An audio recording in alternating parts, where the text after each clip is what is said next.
Listen carefully. Most people do not stay poor because they earn too little. They stay poor because they are too afraid to let money face danger. They think safety means holding tightly. They think wisdom means avoiding every possible loss. They think if money never leaves their hand, poverty cannot reach them. But poverty is more patient than that. Poverty does not always attack you by taking your money. Sometimes it owns you by keeping your money too afraid to grow. That is the lesson most people learn too late. It is not always the person with the lowest income who remains trapped.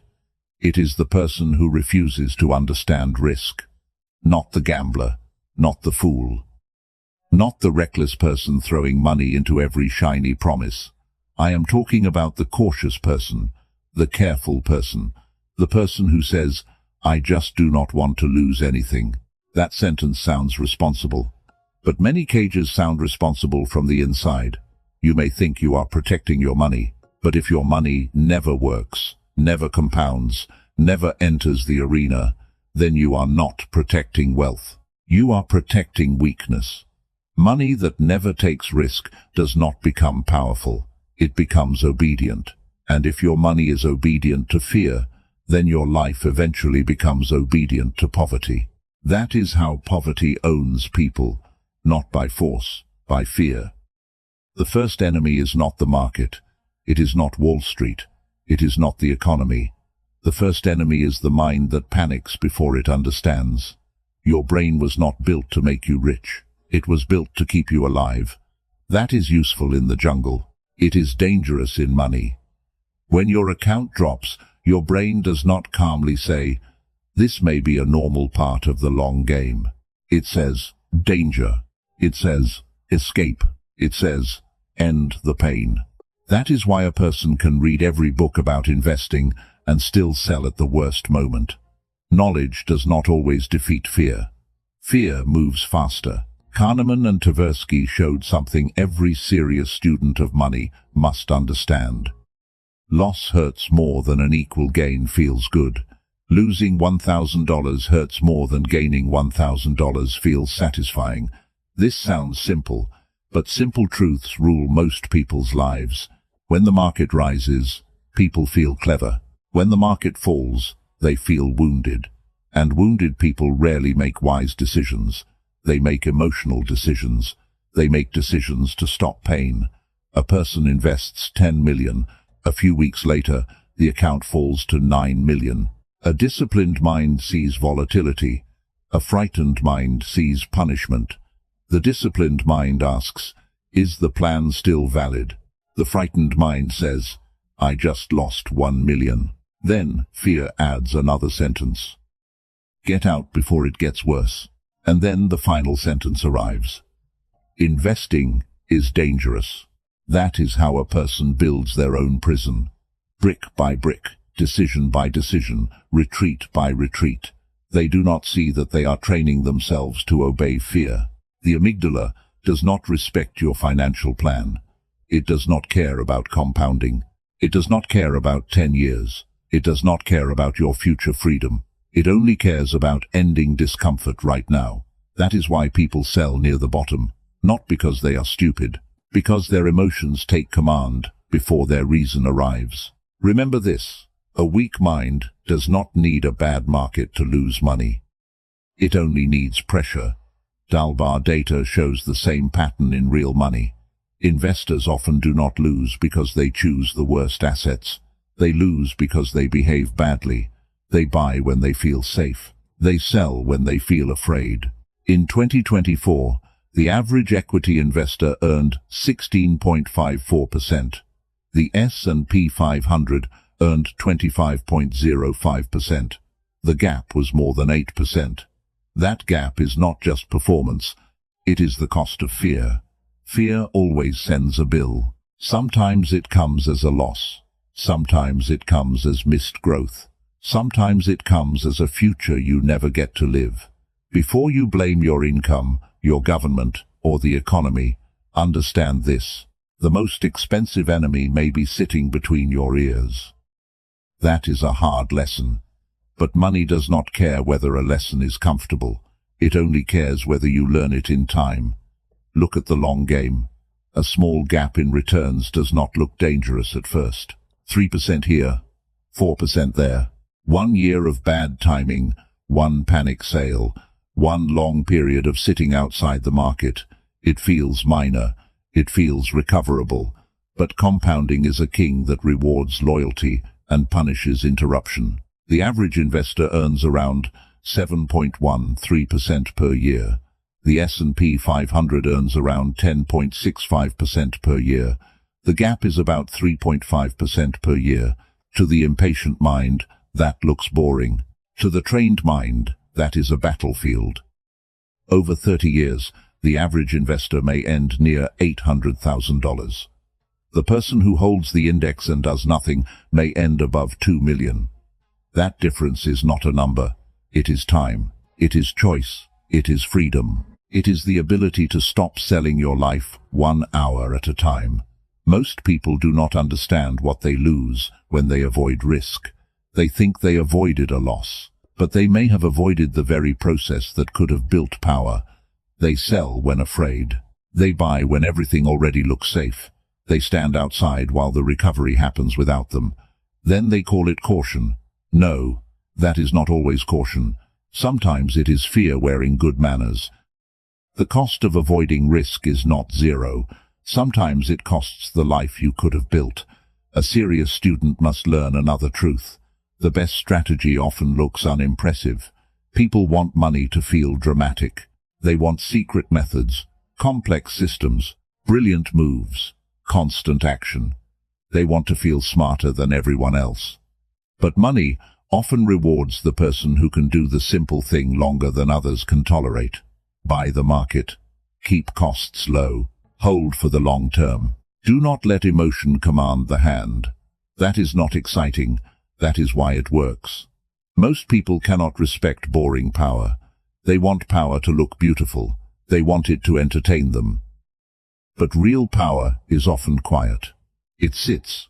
It waits. It compounds. Jack Bogle understood this. He founded Vanguard. He introduced the index fund. His idea was almost offensive to the financial world. Do not try to beat the market. Own the market. Wall Street laughed. They called it Bogle's folly. Too simple, too plain, too unsophisticated. But the crowd often laughs before history corrects it. Over time, index investing became a standard. Bogle took more than market risk. He took psychological risk. The risk of being mocked, the risk of being dismissed, the risk of looking ordinary while doing the thing that works. Understand this well. Many people do not only fear losing money. They fear looking simple. They fear appearing average. They fear not having a clever story to tell. That vanity is expensive. Warren Buffett taught the same lesson with real money. In 2005, he made a $500,000 bet. He challenged hedge funds to beat a low-cost S&P 500 index fund. One side had simplicity, low fees, patience. The other side had experts, high fees, complex strategies. Buffett won. The lesson was not only about index funds. The deeper lesson was about human pride. People pay heavily to feel smart. They pay for complexity. They pay for action.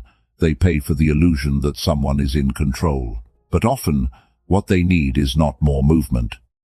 They need discipline. They need stillness. They need the strength to look boring while winning slowly. The hardest thing in finance is not finding the perfect investment. It is surviving the boredom of a good one. Fear creates another trap, a darker one. When people are too afraid of risk, they search for guarantees. They want returns without pain, growth without drawdowns, money without uncertainty. They want the world to reward them without testing them. But finance does not work like that. Anything promising high return with no volatility deserves suspicion, not excitement. Suspicion. Madoff promised steady returns around 10% per year, no volatility, no ugly years, no stress. That promise worked because it sounded safe. People were not only fooled by greed, They were fooled by the hunger for certainty. That is an important distinction. Greed is obvious. The desire for safety is more elegant, more respectable, more dangerous. FTX came from a different world, but the psychology was similar. People believed someone had controlled the risk. They believed the danger had been handled. Then the system collapsed. The lesson is not that every risk is good. That would be childish. The lesson is that fake safety can be more dangerous than visible danger. Visible danger keeps you awake. Fake safety makes you sleep. High returns with no volatility are not a gift. They are a warning. Avoiding risk does not remove risk. It often hides it. And hidden risk is cruel because it does not ask permission before it arrives. You do not feel it building. You do not see it approaching. You only meet it when the door is already locked. The person who fears every market decline can still walk into disaster. They reject visible volatility. Then they trust invisible danger. That is how fear becomes bait. Risk does not only live in investing. It lives in spending. Some people earn more and still never become free. Every raise becomes a lifestyle upgrade. Every bonus becomes proof they deserve more comfort. Every increase in income becomes a larger cage. They do not build assets. They decorate captivity. This is why high income does not protect you. Income is only powerful when some of it survives. If everything you earn is consumed by the life you use to impress others, you are not rich. You are expensive. Lifestyle creep is quiet. Salary rises, and the car changes. A bonus arrives, and the purchases become larger. Income improves, and the house expands. Friends upgrade, and suddenly your old life feels unacceptable. Then the money that could have been invested disappears. No thief entered the house. You invited the thief in as comfort. Goldman Sachs found that 40% of households earning $500,000 a year still felt paycheck to paycheck. $500,000 a year can still feel poor. That should teach you something. The problem is not always income. The problem is the system that consumes income. Imagine two people receive the same raise. The first upgrades the car, moves into a more expensive home, eats more, travels more, buys more. After 5 years, this person looks successful, but the balance sheet is weak. The second keeps life almost the same. Invests more, builds an emergency fund, lets the raise become fuel instead of decoration. After 5 years, this person may look ordinary. But ordinary is not the same as powerless. Real wealth often looks boring from the outside. That is why the crowd misses it. Hedonic adaptation makes this trap worse. Every upgrade feels good for a short time. Then, the brain adjusts. The pleasure fades, but the cost remains. That is how people become servants to the lifestyle they once wanted. Your lifestyle can expand faster than your wealth can grow. A student of power must understand risk differently. The wealthy do not avoid risk. They design it. They do not ask, "How do I never lose money?" That is the question of the frightened. They ask, "How much can I lose? What do I understand? If I am wrong, can I survive? If I am right, what is the upside?" This is not gambling. This is command. Risk is not something to worship. It is something to govern. More assets create more ability to handle risk. More ability to handle risk creates access to better opportunities. Better opportunities can create more assets. That is the wealth-risk feedback loop. But the loop only works when survival comes first. Never confuse courage with stupidity. Smart risk needs protection. An emergency fund matters. Avoiding foolish debt matters. Understanding what you buy matters. Knowing the downside matters. Not betting your entire future on one move matters. Bold is not reckless. Bold understands the downside and moves anyway. The crowd will make this harder. You do not make money decisions alone. You absorb pressure from family, co-workers, friends, news, social media, people showing profits, people showing luxury, people showing a life they may not even own. Every signal tells you what to fear, what to buy, what to sell, what to imitate. The crowd feels safe because humans like groups. But in finance, the crowd often arrives late. It buys when everything is hot. It sells when everything feels terrifying. It spends to look equal. It invests because it fears being left behind. That is how ordinary people lead each other into ordinary outcomes. No one has to command them. They copy the room.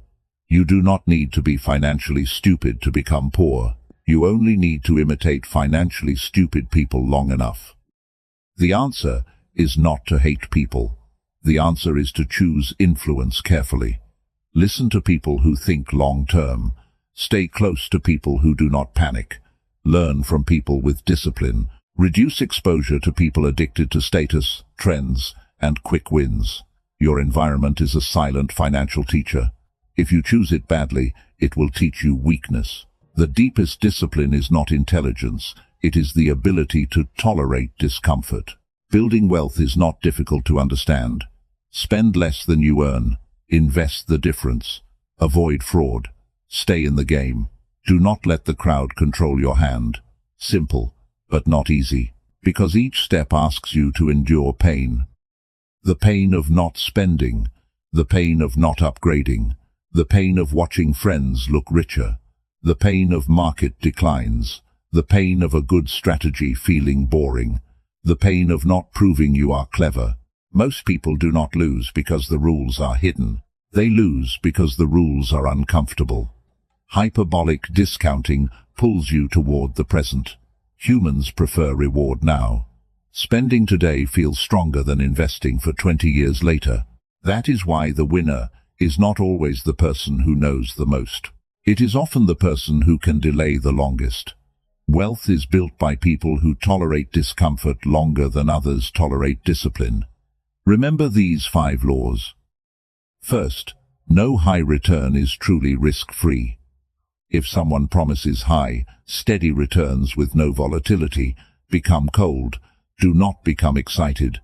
The safest-looking thing can be the most dangerous thing. Second, income does not make you rich. The gap between earning and spending builds wealth. Earn more and spend everything, and you remain trapped. That gap is the fuel. Without fuel, nothing compounds. Third, the market rewards survivors, not constant predictors. You do not need to guess every top and bottom. You need to stay long enough. You need to avoid being forced to sell at the worst moment. Fourth, automation beats willpower. If you wait for willpower, spending usually wins first. If investing becomes automatic, you reduce decisions. But protection must exist. Without an emergency fund, fear can break the system. Fifth, your environment quietly decides much of your behavior. Stay near panic, and panic spreads. Stay near status spending, and status spending spreads. Stay near long-term thinkers, and long-term thinking becomes natural. Money is not only math, money is behavior, under pressure. But let me be precise. Risk alone is not enough. Do not take this lesson and become a fool. Not everyone who takes risk becomes rich. Risk is necessary, but it is not magic. You still need skill, knowledge, time, protection, understanding of downside. The ability to survive being wrong. This is what reckless people ignore. They hear about Buffett, they hear about Bogle, they hear about winners, but they do not hear much about those who took risks and disappeared. That is survivorship bias. The winners become stories, the failures become silence. A serious student studies both. The answer is not blind courage, it is calculated discomfort. Risk is the price of wealth. Recklessness is the price of stupidity. Return to the beginning. Most people are not owned by poverty in one dramatic moment.